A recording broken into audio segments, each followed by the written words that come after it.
Boa noite, eu sou o Denis Franzanol, aluno do curso de licenciatura em computação no Polo de Governador Valadares. Eu e meu colega Daniel Gonçalves estaremos apresentando o resumo da inteligência artificial em ensino com computador na disciplina de Fundamentos de Inteligência Artificial.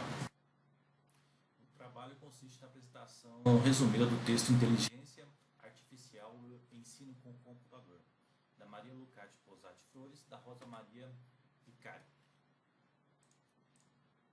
Vou trazer uma linha do tempo com a evolução do sistema de ensino. No início, lá em 1950, iniciamos com as instruções assistidas por computador, os famosos CAIs, né? Que eram um software baseado no modelo educacional comportamentalista, onde o professor é a figura, né, é o principal, e o aluno simplesmente passivo, ele só recebia os conteúdos que o professor passava e respondia uma sequência lógica de perguntas e respostas. Esse sistema seguia uma linha, né, de uma ordem que levava, sem levar em consideração qualquer fator externo, para ser assim, para não tinha evolução de inteligência artificial. Depois de 60 entraram a ramificação, que são os programas ramificados.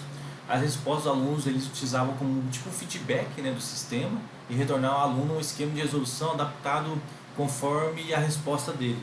Ele dava uma resposta, o sistema processava essa resposta e retornava para ele uma pergunta baseada em cima dessa resposta. Já os programas gerativos, adaptativos ou gerativos, né, que foi de 67 a 71, o aluno ele tinha a opção de resolver um problema conforme a sua necessidade, conforme o sistema ele trabalhava as perguntas conforme o nível de conhecimento do aluno, a dificuldade adequada a cada aluno. Ele já tinha uns pré-requisitos para poder avaliar esse aluno até a dificuldade que ele se encontrava. Já nos sistemas tutores ou STI é a evolução dos outros três sistemas. Ele conversa com várias matérias. Você consegue, numa matéria dentro de sala de aula, o sistema consegue agregar conteúdo àquela matéria que o professor está dando dentro da sala de aula. Ela tem uma aprendizagem interativa. O aluno ele não é mais como no CAI, ele não é mais só o passivo, ele só não recebe informação, ele é o ativo, ele consegue interagir com o sistema. Isso gera um modelo, o sistema consegue criar um modelo cognitivo do aluno e consegue aplicar ter uma prática pedagógica melhor, mais adequada para aquele aluno que está ali na frente do computador, usando o software.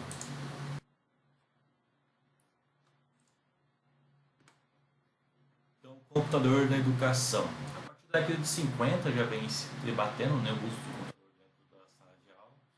E todo professor sabe quais são os recursos, o que pode ser feito, todo o leque de opções que o computador traz para dentro da sala de aula, para agregar na sua matéria, né? E mesmo assim, ainda hoje tem professor que não usa o computador, não tem acesso, por N motivos, por não querer, ou por não ter opção mesmo, não ter máquina, etc. Mas o professor tem que ter na cabeça que usando o computador vai despertar no aluno uma vontade de aprender. É uma ferramenta para ajudar dentro da sala de aula. Nele você consegue potencializar no aluno a comunicação, a experimentação, né? Ele tem uma novidade. Você trazer a sua matéria inclusa com o uso do computador é excelente, igual a gente, até na minha casa que nós temos uma mulher professora e a gente faz o uso de realidade aumentada, realidade virtual com as aulas de ciência, a gente consegue agregar isso, os alunos adoraram a ideia, a experiência é incrível, a interatividade, os alunos conseguem pegar, ver uma célula, como funciona o corpo humano, então assim, só tem a ganhar, muitos professores não fazem o uso dessa ferramenta, né? Bem, computador na educação, o Valente de 1993 ele classifica em dois polos, né? Uma máquina de ensinar. O que é uma máquina de ensinar? Ele tem os jogos educacionais e a simulação. Ele está ensinando o aluno. Ele não é só uma ferramenta. Depois ele classifica ele como uma ferramenta. O que é a ferramenta? É o uso de texto, de planilha, para produção musical. É uma ferramenta para o aluno. Ele tem um polo 1, que é uma máquina de ensinar, que o computador estaria no lugar do tutor, no lugar do professor, fazendo o papel de ensinar o aluno, e tem o uso como ferramenta, como o uso para linguagem de programação, produção de texto, a parte do Word, Excel, são ferramentas, né? Ele, Valente até afirma que a implementação da informática na educação consiste basicamente em 4 ingredientes: o computador, o software educativo, o professor capacitado para usar o computador, a ferramenta intelectual, e o aluno. Não adianta nada você ter uma ferramenta, ter um computador e ter um profissional, um professor que não sabe utilizar de forma correta. Nem você chegar numa sala de aula com computadores e falar assim, vai lá, pesquisa tal coisa. Não é assim. É você saber utilizar a máquina da forma correta, com os programas adequados e voltados para aquele aluno, para que ele cresça, para que ele consiga se agregar ao ensino dele. Já a Bonilla, em 95, ele classifica em três usos, né, do computador na educação. Como máquina de ensinar, como já falamos, com exercício e prática, tutorial, né? Como ferramenta intelectual, que é os jogos, a planilha de texto, são os editores de texto, são multimídia, e também como tutor inteligente, como falamos na STIs, que são programas de inteligência artificial que adapta ao ritmo do aluno, que ele consegue ensinar e aprender com o aluno, entendeu? Há uma troca de informação entre o usuário e o computador, através de sistemas inteligentes, né? Bolina também traz questões como o fato de as aulas de informática não podem estar desassociadas com as demais aulas.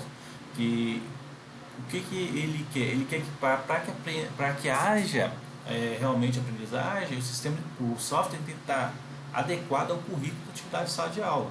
Não adianta nada ter um sistema ali que ensina a matemática, ensina o jogo, fórmulas, e na sala de aula está tendo outra matéria nada a ver, né, fora do sistema. Então não adianta ficar ensinando álgebra se lá na sala de aula os alunos estão aprendendo a somar, subtrair e dividir.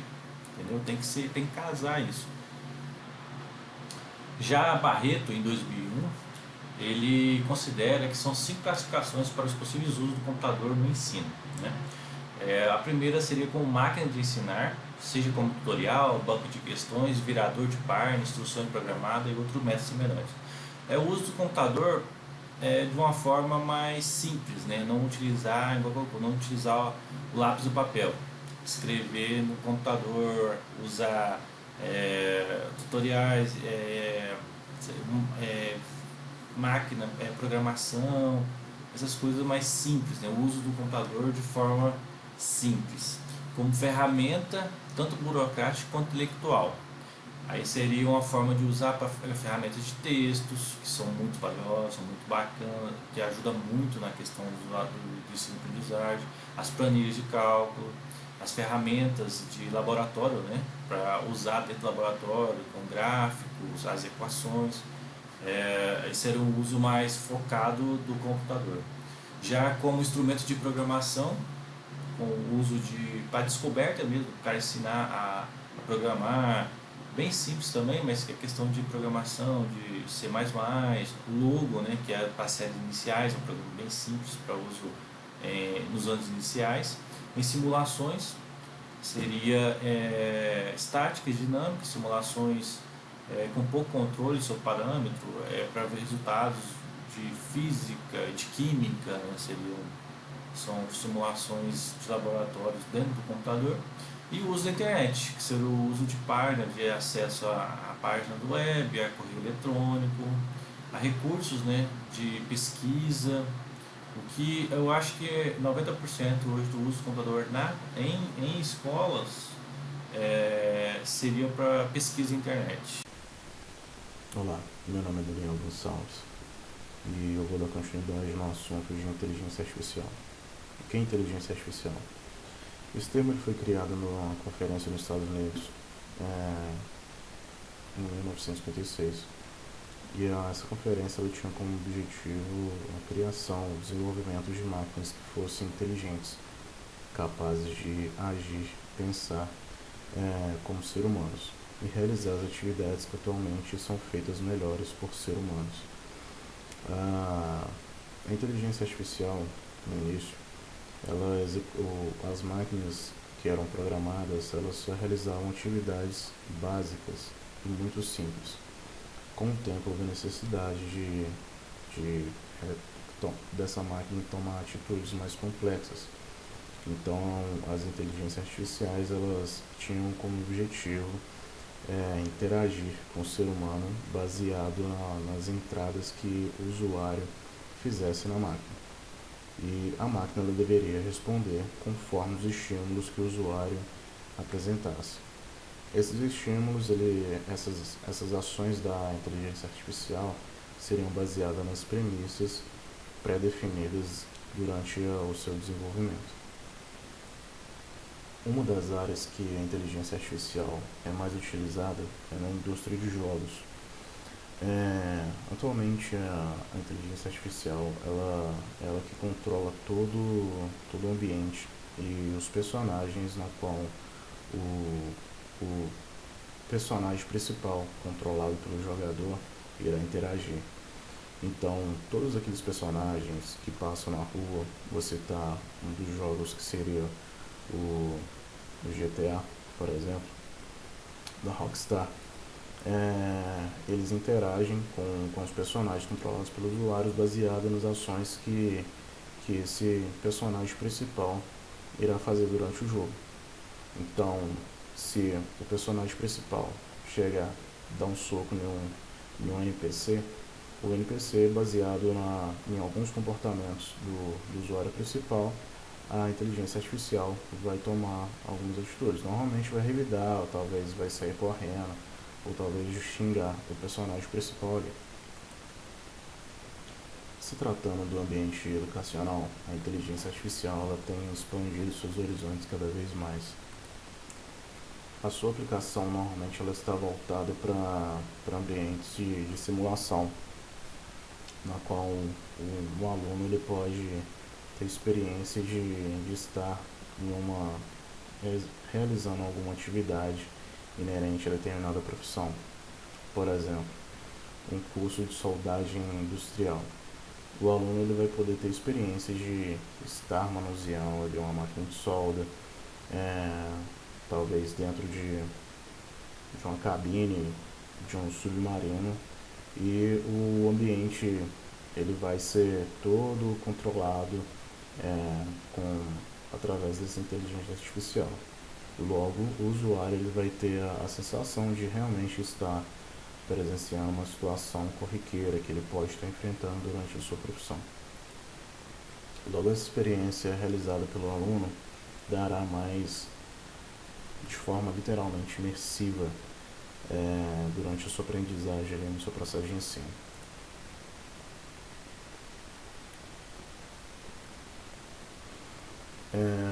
Como implementar a inteligência artificial no processo de ensino? Primeiro é necessário identificar qual o objetivo da implementação da inteligência artificial. Se vai ser no ambiente escolar de nível ensino fundamental, ensino médio. Então é necessário avaliar em qual ambiente vai ser aplicado, e esse ambiente ele vai requerer níveis de conhecimento. Então, quanto maior o nível de instrução, se vai ser no ensino fundamental, ensino médio, ensino superior ou algum curso técnico, quanto maior for o seu nível de conhecimento, mais elevado terá que ser as entradas, as premissas que essa inteligência artificial ela deve ter. E quem estará atrelado a esse desenvolvimento terá que ser um profissional que tenha domínio sobre determinado assunto.